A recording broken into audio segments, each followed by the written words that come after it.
This type of product didn't exist. It was an unrealized vision for many years. I was really excited to be able to work on something that was so complex and so sort of new within Amazon as well as new to world. It's taking science fiction and making it a reality.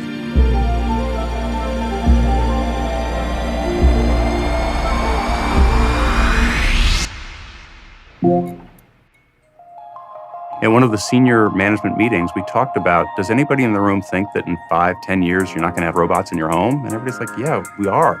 So we said, well, let's get started. So that's when we really started to get into a lot of the fun experiences around sort of inventing what the customer experience should be for a feature that was just a line on a piece of paper prior to that. We've pulled together technologies from all these different areas to build something that so many roboticists have been dreaming about or thinking about. The question wasn't, should we build it, but why wouldn't we? Now, Astro can see, infer, hear, understand, but then you add mobility on top of it.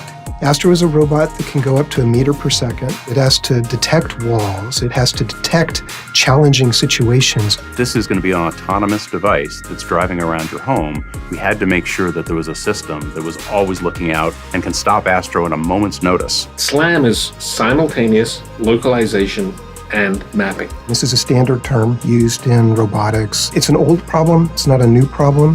The complexity is immense. It's well known in the SLAM community that people will sort of say, we solved the math 20 years ago. We still haven't figured out how to do it. And this is a great example of how you've actually taken the math and deliver a truly impressive system. The robot has these cameras, and it'll look around, and it'll find points. And it's able to see if it recognizes where it is in this cloud of points in space. Astro is doing millions and millions of calculations every second.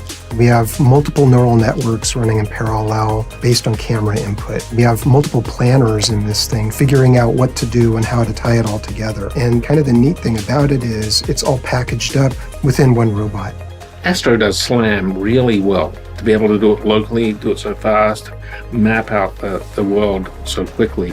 I'm really impressed. Navigating autonomously and building a map of its own, I mean, that is incredible. We took inspiration from science fiction and movies and cartoons, places where people had looked into the future and thought about what could it look like to have something in the home to help you. We wanted to create a personality. Out of the top 100 robots that people love, only 5 of them didn't have eyes. It's effectively this universal symbol for communication, and we were able to communicate a lot of things that we otherwise wouldn't necessarily have been able to. Also, we got to really think about, what should a robot sound like? Phonemes and motifs and, creating chords. Most consumer electronic devices are just nuts and bolts.